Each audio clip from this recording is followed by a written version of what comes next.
And we're live, ladies and gentlemen, talking about the 2022 Agile Career Plan and spending a little bit of time today to kind of go over it. And this is the first time that I've been joined by my teammate Taylor. And so we're trying to figure out how to place it. Look at us, Taylor. We're in video production land. Oh, man. All right, there it is. So anyway, welcome everybody to the Agile Victory Career Tour. We're here talking about how you can get ahead get on the front foot, a foot forward on your best foot forward. There it is. On your Agile career, regardless of whether your role is a product owner, a project manager, a scrum master, maybe you're an Agile coach trainer, maybe you're just a tech lead, maybe you're just a person that tends to be the only one getting anything done, and you're wondering, okay, it's the new year, woohoo! It's time to start on a new level set, new energy. And that's what we want to talk about today. I'm Jesse, and I'm joined by the super talented and energetic Taylor, who's my teammate at our private consulting firm. How you doing, Taylor? I'm well. Yeah, thanks for having me. We all know that I try to not be on camera and behind the scenes, but this is a conversation that I am passionate about and working on myself. So I think it's gonna be good. Yeah, not just working on yourself. One of the reasons why I was excited to get Taylor on this conversation is because she spends a lot of time mentoring and coaching other professionals who are military spouses. Because she's a military spouse herself, and so you bring kind of a unique perspective on that, particularly having your kind of one foot in the military camp and having one foot in the Agile camp. Yeah, it's weird dynamic, but the military spouse community is underserved in professional development areas, in my opinion. So I think it's fun to kind of be on both sides and help when I can and, ride that wave. All right. So we're going to get started. We're going to get into it. How can we put together a plan for our career for 2022 that's going to make sense? So I'm going to energize with a little bit of the morning fuel mug.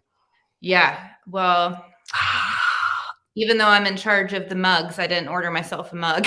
So I'm just going to energize with my tea. There you go. Okay, so here's the problem. The problem that we want to kick off with is, okay, I've done this before. We've seen this movie before. We've been in New Year's land in the past, and particularly with trying to sketch out what's in store for me personally. I'm gonna get fit this year, or I'm gonna be more spiritual this year. Woo! But then also doing that for our careers, and so Taylor, I want to invite you to kind of share your observations as a career mentor in your own right. Why do you see New Year's resolutions, especially those around a career? Why do they seem not to work? Yeah, I mean, for myself and for what I think other people kind of go through is it's no different than any other Monday or whatnot. I mean, the beginning of the year doesn't actually change much of anything except like the holidays are over and maybe we feel a little refreshed and it's cold outside and, that general stuff. But it's not like you woke up and we're like, oh my gosh, everything's different. I have all the tools I need right in front of me overnight. And now I know exactly what to do. And, I think a big thing that drives me crazy is when people give advice that's very generic, like just get out there and take the bull by the horns. And you're like, well, obviously I would do that if I knew how to do that, you know? So I That, don't think that we wake up just knowing, oh, now I know how to change my career, or how to get further in my profession than I did yesterday. and I think that's the pitfall for most New Year's resolutions, including those related to your profession, and that's they tend to be vague. Yeah. They Yeah. tend to be super nebulous, like I'm going to this year. I'm going to find true love. I'm like, okay, I saw that Netflix, but okay, what are you going to do, right? And then how do we convert um, a resolution into a plan so that way it turns into so my dad used to tell me he picked up a quote that um, uh, a, a a dream with a deadline becomes a plan or something like that. Um, And so okay, now we're starting to talk about smart goals. mhm. And goals that are specific, measurable, achievable, realistic or relevant and time bound. And so we might be successful in kind of crafting a couple of smart goals on it, but for some reason they don't stick. Why do you think that is? Well, yeah, everybody loves SMART goals, right? I think it's funny because I can remember like the first time that I really learned about them way back when. And now, you know, the Army teaches them, they teach them to my fourth grader. Like it's just sort of everyone's go to. And like you said, they're really good on paper and really good. It's a really good idea. But there are a lot of things that are really great ideas and they're just really hard to execute, especially now. I mean, there's so many things pulling you in so many different directions. We work from home, our kids are virtual Yeah. school, like all these different things. So yeah, writing it down is a really great step, but does that change how you execute, you know, your everyday life to kind of achieve those goals? Maybe not so much. Yeah. So we've got a couple tips. We got a couple tips that we've planned to talk through that will hopefully be helpful to help to start with a different kind of momentum. And the first tip that I want to start off is to challenge you to know what you want from your job, Oh, yeah. know what you want from your career. Many career plans that I see tend to be actions without a destination, Mm-hmm. which is I'm going to go take a class or I'm going to tackle these milestones for this project or I'm going to work on my communication skills. And that's all very productive, but towards what end? What Right. outcome are you going for? So for example, like, do you want more flexibility in your schedule? And so because of that, you want to start investing maybe in some time management and prioritization. Or do you know you're not getting paid what you're worth? And by the end of this year, you're looking for a bonus, a promotion, or maybe a job shift because you know that there's that opportunity. So what are the steps that could lead you in that direction? Uh, so uh, the challenge is to know what you want. And so, Taylor, how have you wrestled with this? How have you helped others wrestle with this? I mean, so my background in every job I've ever worked has customer service, you know, sprinkled in, and or is really just focused on, you know, client and customer service. And that's one of the biggest things, right? Is like figure out what they want even when they don't know what they want. So it's hard, you know, you try to figure out like, why do I want this? Who doesn't want to get paid more? Everybody wants to get paid more, you know, but is that really what's going to make me happy or fulfilled? Why do I, you know, am I not getting paid enough because I'm getting paid below industry standards? Or am I not getting paid enough because I just not so great with my money and I need to figure out why I need more money, you know, those sorts of things. So really getting to the bottom of it. I mean, that's easier said than done. That's why we typically hire somebody to talk to say, this is what I want and this is my life, you know, and they kind of help ask those prodding questions that say, well, why do you need more flexibility? Or why do you, you Yeah. know, feel this way. And then you can kind of get to the bottom of, okay, this is really the issue. I want to help my company advance. And then now I know why I want to do that. Yeah. Generally there's two directions that your journey moves. Generally speaking, people are either moving away from pain, which is I'm overcommitted, I'm stressed out, I'm not getting the recognition that I should be getting for the work that I'm doing. Yeah. All of my work is being undone by like frustrating coworkers, or I'm just not getting ahead. There's no opportunity. I'm moving away from pain. That's Right. the journey, and that's the direction. The other is that I'm moving towards promise and potential. I'm moving towards fulfilling a deep desire to contribute to a bigger mission. I'm moving towards greater responsibility. I'm moving towards seeing other people thrive and have their own victories.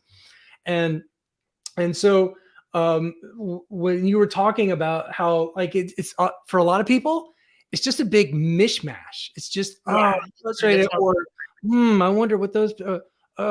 But sometimes it could be helpful for you just to sit down and write down what are the number 1, 2, 3, 4 pain points in your job, in your career that you want to move away from, and then what are the 1, 2, 3, 4 promises, potentials, and opportunities for more reward, more recognition, more results that you want to move towards. Yeah, that's a really good point. And sometimes it's even just writing those down that you realize some of those aren't as much of a priority anymore. Like one of mine was listening to podcasts with my kids about, we're Catholic, so bringing more Catholicism into their everyday life. And when I was talking to a mentor about this, she said, well, why do you want to do that? And, I just don't feel like we're Catholic enough, and she's like, but why do you feel like that? And as I went through everything, I was like, oh, I actually don't. I just feel like I want them to have more of a surrounding of those values that I hold dear. And then we realized like we do that every day, and we'll just spend a little bit more time focused on them. So yeah, I mean, it kind of helps when you break it down.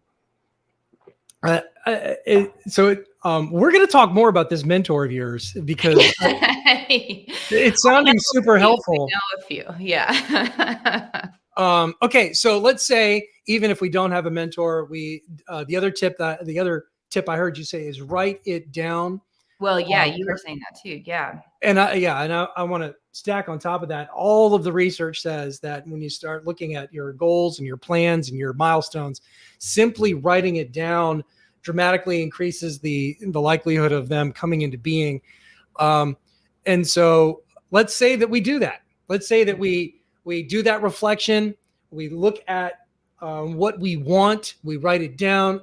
And now that's the next question is, okay, that's great. But then what? Where do we begin? Where do we keep going? Well, where do you think? Well, does that lead us we to prepared tip number 2. Yeah. Embrace small wins. And I'm going to ask you, Taylor, if this sounds familiar to you, which is, we set ourselves this lofty goal of be more Catholic, or this lofty goal of get a promotion, or this lofty, like, this is what I want for my family. This is what I want for my career. I want more flexibility. And then it just very quickly can start to feel a little bit overwhelming, a little bit intimidating. Yeah, right. It's so big, and and sometimes these goals that we have are years long, and we just kind of think we can get to it, in 365 days, but they're really huge mindset shifts, or they're years in the making of getting to the point where we're ready for a promotion or a career change or something like that. So when they don't go the way we want in a year, it feels like, oh man, I'm a failure. I'm not living up to my potential. Yeah, embrace small wins. Embracing small wins has been the key to my career trajectory. I remember I was working in the basement of Marriott headquarters in Bethesda, Maryland. Literally. So like there's the ground floor and then you go down a flight of stairs to get to the cafeteria. My office was across the cafeteria. It wasn't an office. It was a cubicle about this size. Okay. Like, we're like in the Harry Potter, like I was in the office beneath the stairs. Right. Yeah. and I remember being kind of a rank and file project manager, nobody. And I went to a conference. That was small win number one. I just decided, you know what? I'm going to go to a conference. I'm going to see what's out there and get some knowledge, some networking. And then at one talk, I went up to the presenter after the talk. I said, wow, I really loved your talk. I loved your idea about creating an agile community inside the Project Management Institute. And he said, well, I'm a little bit busy. How about you do it?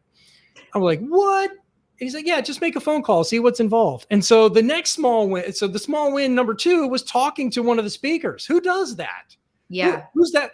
Oh, you're a stalker. Oh. And then the third win was just making a phone call. And then one thing leads to another. And by the middle of the next year, now actually that was 2 years later, from the 2007 conference to the 2009 conference, we're launching a formal community. Now, like you said, it took more than 1 year, but it was the small wins that led up to the big career victory for me. How about for you? What's a big thing that you can attribute that you're grateful for, that you can attribute to some small steps? Well, one thing I'll say I have been very bad at in the past is not doing this, not embracing small victories, but also kind of not reevaluating as I go through. So I kind of think like, oh, it's, this is my goal and I've got all year to get there, and I try to get there and then I don't, and it's over. So I'm not embracing the small victories, but I'm also not going back and saying, okay, well, I forecasted this goal. These are the reasons why maybe I should reevaluate when it's going to get done, or how much of it I can get done. And we know, like, we run into that with our sales goals, for our business, or we run into that with our marketing goals for our business. So, it really shouldn't be any different, but it feels different, right? When it's your own, you're like, I'm the only person responsible for it, and I didn't even get it done.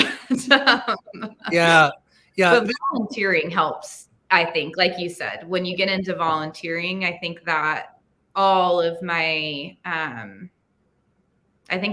professional and personal development has come from some sort of like connection I met through volunteering, or knew somebody who knew somebody. And then, that's how you started speaking. Yeah. And that's how I, met you too. I was, really unhappy in a job that I had, and a friend of mine was like, I started working for this wonderful company. If anybody ever needs an executive assistant, belay, shout out.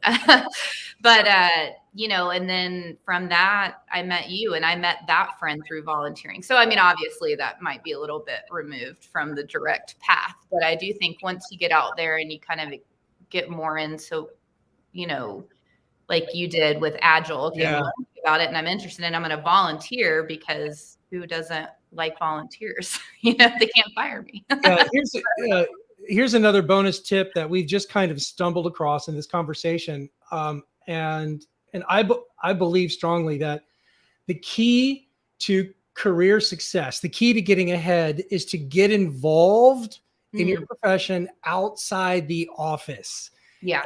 And I see too many people make the mistake of waiting for their boss to recommend them for promotion, or waiting for their coworkers to give them some positive feedback, or waiting for stakeholders to invite them into a big meeting. And then you just end up waiting. Or even worse, you take the initiative and then you get shut down 2, 3, 4, 5 times. And so the real opportunity lies outside of the walls of your office. That's where a lot of the opportunity comes. Yeah, I agree with that. And I think a lot of times, people get feedback, maybe especially from more like corporate companies that are maybe a little bit more in control type of environments, but they'll say, you know, oh, we want you to work more than 9 to 5. Like, you need to put in the hours after work. Well, if you take that and put a positive spin on it, those hours after work could be volunteering in the area in which you work. And then you know, you'll get to meet other people and learn new things, and also hopefully put that on your resume. So, Indeed. I'm clicking around here to keep us on schedule oh here. yeah.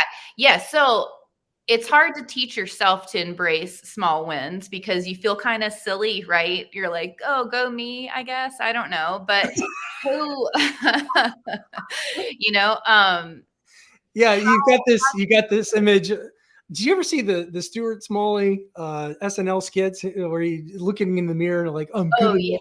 enough, I'm smart enough, and gosh darn it, people like me. Yeah. Like, who wants Yeah, to be yeah, that yeah. person? Yeah. So then how do you keep that momentum of small wins going when maybe it's hard to recognize them, or maybe they don't seem to be adding up fast enough? Right. And I think that you've got tip number 3 for us today, Taylor. Oh, yeah. Well, Get some accountability. yeah, it's easier. You know, you and I talk a lot, obviously, and it's easier for us, I think, to talk to each other and that other person be like, awesome, you got that done, that you know, you've set your mind to and you got that done. Whereas when you do it yourself, you're sort of like, well, I had to get it done. You know, it doesn't seem as big of a deal. So having somebody you can bounce ideas off of, obviously, and that can be there for the wins is really important.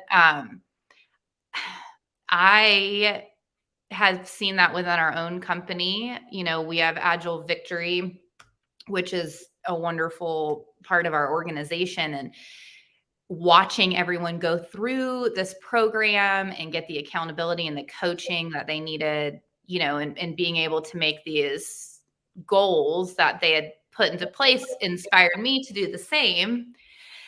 That's what we're getting to. Yeah, except, how am I gonna complain about you to my coach if you're my coach? So I did go out and get a different coach that wasn't you, but that might be the cardinal rule of coaching. Don't have your boss be your coach. Well, so this is actually a really important point, and this is why I'm so excited that you're here in this conversation. A lot of people believe deeply that their boss, their supervisor, their manager, that it's their not just their job, but their moral responsibility to help them achieve what they want out of their careers. Yeah. Um, and you saw beyond that and took in fact, you didn't even talk to me. Like, one would assume, you work at a coaching company, maybe you should just like use one of your coworkers as a coach. Yeah. So, so tell me, unpack that a little bit. What kind of weirdness have you successfully avoided by getting some accountability outside of your own coworkers, leadership, or Yeah. supervisor? Well, a ton, right? I have said a lot of stuff. No, I'm just kidding. No, it's been really helpful for a lot of reasons. I mean, one, it's something that I knew I've needed to do for a while. And I looked at a different program about a year ago and just realized that it was too intense for me. It was 3 years long. Um, I knew myself well enough to know that I couldn't put in that amount of time commitment for something for 3 years. And, you know, with my schedule and us moving and all that different kind of stuff. So this wasn't that. And the other thing is that Alex is my coach and she's wonderful, but she helps me go through things that sometimes I internalize, and issues about myself too, like my personality that I wouldn't necessarily want to admit to my boss, I guess. I mean, we've worked together for 6 years now, so it's not like you don't know that I have severely ADD and jump around all the time and all my quirks, but I don't necessarily want to unpack those quirks with you to remind you how often they take place. So yeah, it's super weird. Like, yeah. If you want some accountability on your career goals and the only person you have availability to is your manager, and you're like, so I'm so glad that you took this one-on-one with me. I'd really like to talk about how my insecurities around people in positions of authority prevent me from taking initiative. Yeah. And so now as a manager, I'm just like, Oh so yeah, I this didn't know passive that. aggressive point about me being a problem for you, Yeah. so this is a common struggle, and it's so helpful that when you get somebody else. Yeah. Well, I'll tell you too, a past experience that I don't even think I've ever told you about, but I was working at a company before you and I started working together. And during that time, I was going to therapy. I'd go once a week and I went on my lunch break and that was it. And one time I came back and I think I was like 5 minutes behind my lunch hour or whatnot. And my boss at the time asked me, "Oh, where do you go every Tuesday at this time? You're always a few minutes behind." It wasn't a big deal, but like, where do you go? So I told him, like, "Oh, yeah, I have a standing therapy appointment down the street." And he pulled me into his office and said, "If I knew you couldn't handle stress well, I would not have hired you for this job." And that was one of the things that led me, to say, "Okay, well, I don't need to be here." And that's also illegal. But, so there's a lot to unpack in that situation. But what I'm saying is we don't all have relationships like you and I do, where we've worked together for a really long time, very closely, and we talk to each other about our personal Right. lives, different things. Sometimes we work in big companies where our boss is like not a person that we can comfortably talk to about. And yet, even though we have that kind of dynamic, it's still super important to have another sounding board, a third party. Because I can try as much as possible to be neutral about your career. You can try as much as possible to be neutral about where the direction of the company should be going. And Right. yet we both Yeah, ultimately. And one of my goals is work-life balance. And so, it's hard, and I'm sure that's a lot of people's goal, honestly. But it's hard to talk to your boss about that because you don't ever want to be like, well, I'm trying to do less work. So how do I do that? It's more like, how do I schedule? How do I balance? How can I be fully present with what I'm doing? But that's something that an outside source with experience kind of needs to help you navigate more so than yeah. who you work really closely with. So those were the 3 tips, ladies and gentlemen, that we wanted to share with you, with the problem of like New Year's career planning can be super challenging. And so rather than just have a resolution that's too vague or SMART goals that don't stick, number 1, know what you want. Number 2, embrace small wins. And then number 3, get some accountability outside of your direct line of reporting, outside of your boss. And then that way, those 3 tips might help you craft a plan for your career that's going to move you forward instead of kind of be on this hamster wheel, Groundhog Day over and over, kind of like, oh, da, da, da. Any closing thoughts, Taylor?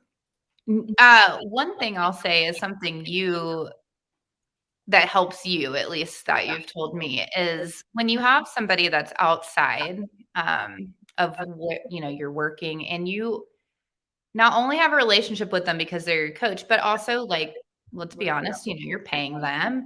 It does hold you accountable because, one, you don't want to disappoint that person. You don't want to hold them up. You don't want to cause them issues because they're running a business. But also, you're like, this is a business transaction too. So I need to fully use every part of it to make sure I'm, really invested in.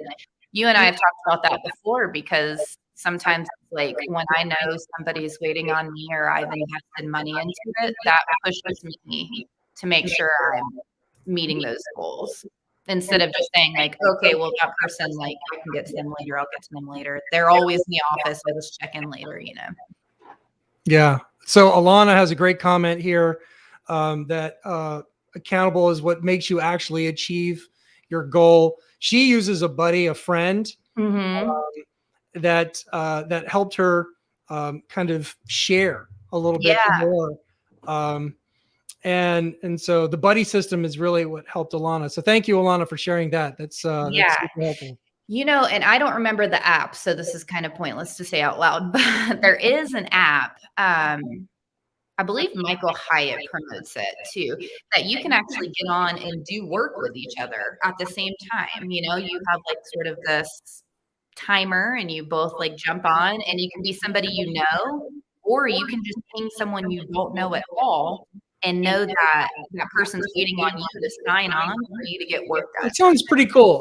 Maybe here's what I'm going to ask you to do is to find a link to that and post it in the comments. Okay. After we're wrapping. We're actually wrapping up now. We want to offer to anyone listening here, if you want to keep this conversation going, then just hop over to the link on the screen, agileVictory.com/talk.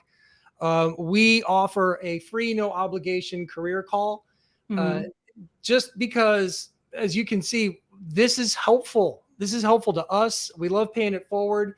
And there's a lot of value in just having these conversations. So if you want to talk more about how you can turn 22 into the best career year for you yet, hop over to that, book a call with us, no obligation, totally free, and we can just keep this conversation going specific to you and your situation. So I think I'm going to ask again, Taylor, any other closing thoughts, tips for everybody? I don't think so. Thanks for letting me geek out with you. Awesome. All right. We're going to sign off. Everybody, have a great day, and we'll see you next time.